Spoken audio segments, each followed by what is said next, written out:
Hey everybody, how we doing? I'm finally going to be showing my review, my takes, my views on the Sebenza. I'm going to tell you right now this is going to be two parts because there's just a lot to say and I know I can't cram it into 10 minutes. So first off, I just like to give a quick shout out to Dark Child 57. That's Dark Child 57. He has a really great collection of different kinds of knives from several different brands, and he just does some really good vids and shows some great comparisons.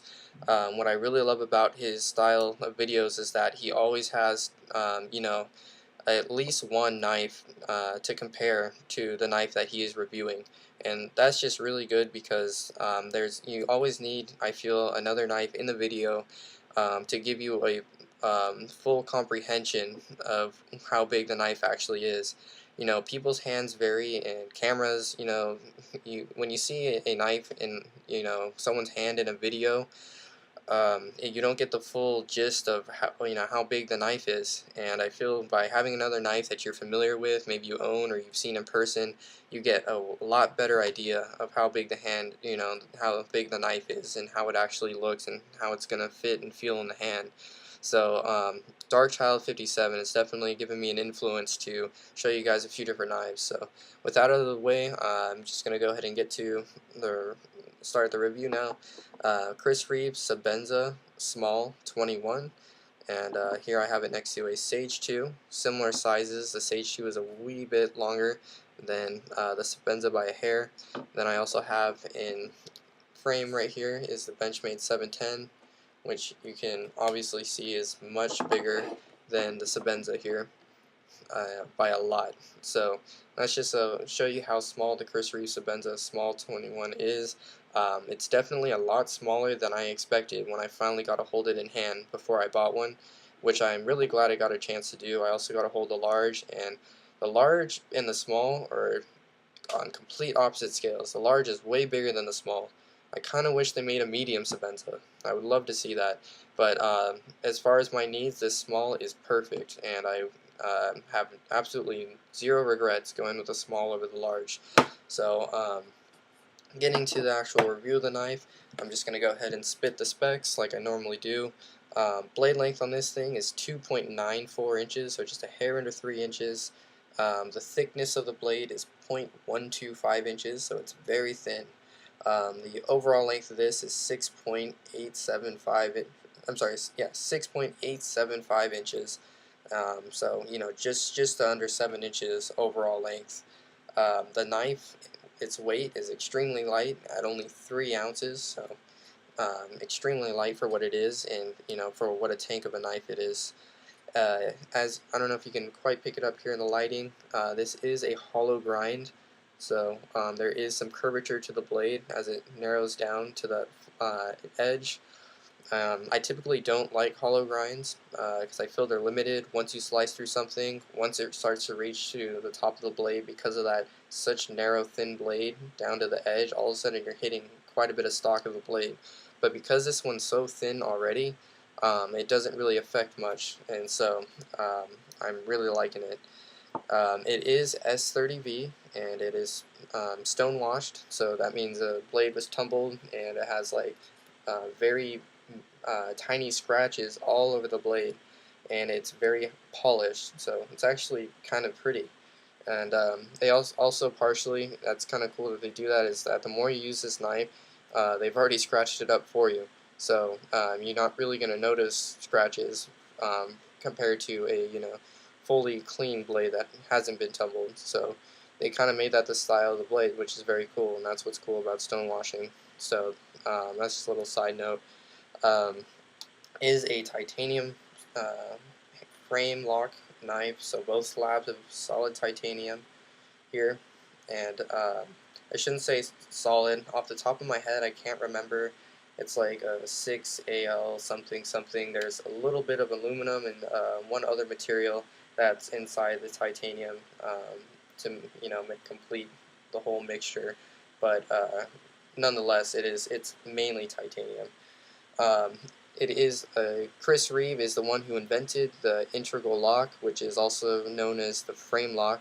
So whenever you hear other brands or companies calling a knife a frame lock, they're actually not giving credit where it's due, because Chris Reeve is the original maker of the Reeve Integral Lock, RIL. I'm sure you have heard of that if you know a lot about knives, or at least a handful. Anyways, moving on, this is the 21, so it does have that C cut here for the choil versus the regular, which is kind of some waves. You can look it up, Sebenza regular, and they made the 21 after this knife has been around for 21 years, and now this is what the normal production is, and so the regulars are out.